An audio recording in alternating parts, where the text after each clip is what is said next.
Hey guys, this is Joe with Replay from the maintenance department. We're going to be going over preventative maintenance and project manager maintenance of the skid steers. Real quick, as we see that this is on the trailer, we're going to be also inspecting the trailer, making sure that everything looks good, from tires to tire pressure to all of the lights and any kind of damage on the trailer, and as well as making sure that the skid steer is going to be properly chained. Here we have one chain in the front and the back, and making sure to adjust the chains when you start driving. Drive down the road, take a few turns, stop and recheck your chains before hitting the highway. Here we have the bucket, which we're also gonna make sure that it is secured and latched properly in order not to fall off on the highway or have any movement. But getting back to the skid steer, we're gonna go ahead and go over the preventative maintenance. So they recommend that every 6 to 8 hours, not only recommend, but say that you must do preventative maintenance care every 6 to 8 hours, which is after every operating day, to do a pre-trip or post-trip inspection of the skid steer. We're gonna go ahead and get to the back of the engine bay we have here, which is gonna be our fuel cap. We're going to be putting in your fuel, and on the right side we're going to have the hydraulic system, which has a padlock on it. The key to this padlock is going to be the key to the skid steer. This prevents any kind of fluids being poured in here other than diesel or gas, which is all commonly done, which this unit does take diesel. As we're going to be opening up the engine bay here, if you could recognize, we have a clean engine bay.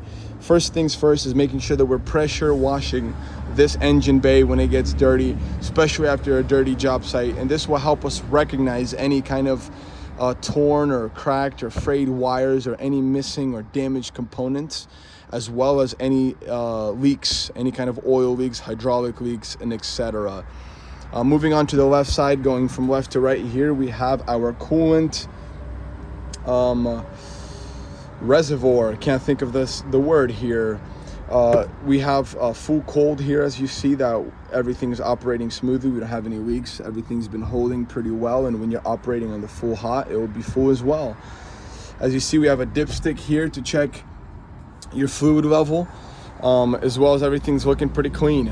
Moving forward to the right side here, for the sake of the video, I did unlatch these.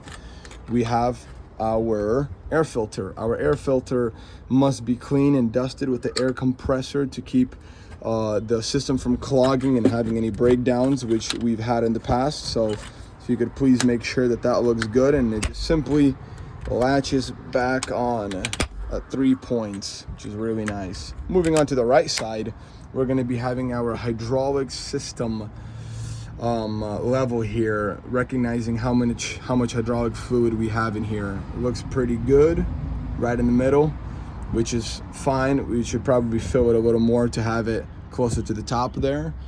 And that sums it up with the engine bay. If you see that we have latches on the left and the right side here to enter the radiator, to open the radiator cap, just to make sure that we have no debris or anything caught up in there if we ever do, just to give it a washout as well. Since that's closed, we're going to move on to the grease points. Now, grease points are going to be crucial to making sure wear and tear of the components, the metal components, and making sure everything is operating smoothly. Here we have all of the grease points. You could recognize them and go ahead and grease them after every operating day or 6 to 8 hours. Here we go. All of these grease points, as you see, are well greased by the dealer, and everything is ready to go. So that sums it up. Really simple for the preventative maintenance of the skid steer, and anything that's broken or looks abnormal, to report that to our department. We're going to be watching the PM services on these by hour intervals. Every 250 hours it will be getting a service done. So we thank you for tuning in, for paying attention, and we hope you have a wonderful day.